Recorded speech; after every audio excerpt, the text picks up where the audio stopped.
My name is Joao Goulao. I am the National Coordinator for Drugs in Portugal. You are watching BECKER'S for Drug Truth Network.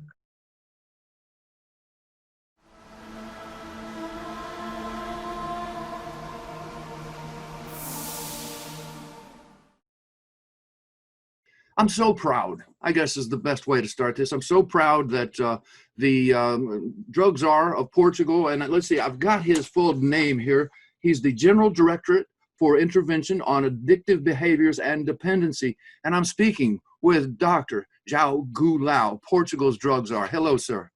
Hello. Nice to meet you, then. Nice to and thank you for having me. Oh, nice to have you. Again, we had, I thought, a very interesting time when I was in Portugal a couple of years back. We had a couple of meals together.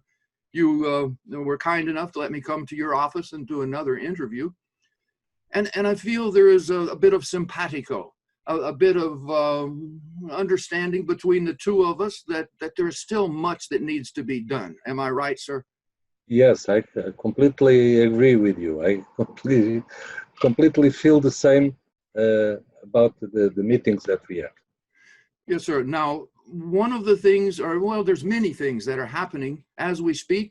Within the last week or two, the police chiefs of Canada came together and said they want to decriminalize all drugs, which you have done how many years ago? 20 years ago. Yeah. Yes, sir. Yeah. And then there's a gentleman, I don't have his name in front of me at the moment, but he was head of their substance abuse for about 20 years. He's retiring, but he's now going to grow poppies. He's going to extract the opium, and he's going to make heroin at cheap prices for the people of Canada. So they no longer have to use the black market drugs with the fentanyl and the rat poison and who knows within. It's a sign of progress, of intelligence, is it not, sir? Yes, I think so. But anyway, this kind of attitude needs to be to have a legal framework. Yes, otherwise, sir. It's very complicated. And in our case, and to compare the situation, in our case, we did not legalize the use of substances. Right. Right. We just decriminalized. It is still forbidden, as you know, to use drugs in Portugal.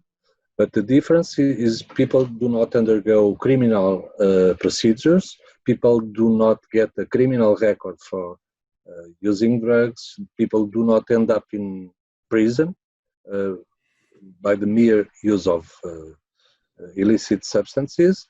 But they can have administrative penalties, as you know. So it's a little bit different. But we have 20 years in between of those two attitudes. And go ahead. I didn't mean to intrude. No. But we need to have that fact present. 20 years are gone in between, and lots of changes happened all over the world. Yes, sir. But so it's probably time to think about a new paradigm. Yeah. Yes, we in the U.S. we have had the horrible situation, as I was talking about, the black market in drugs. The heroin's not even heroin; it's fentanyl. People are ODing.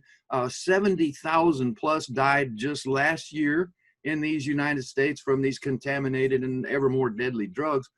And it brings to mind that we started, you want to go back to Nixon or Boggs Act or the Harrison Narcotics Act, 100 years, the penalties have escalated and over those same decades to get worse and worse. And at the same time, the quality of the drugs, the contamination of the drugs got worse. The death toll rises, the diseases are rising. And I guess what I'm saying here, sir, is that we call these controlled substances. And there's never been a bigger oxymoron on the planet. None of these drugs are controlled. Your response there, Dr. Goulao? Yes, I agree with you. This kind of control does not work.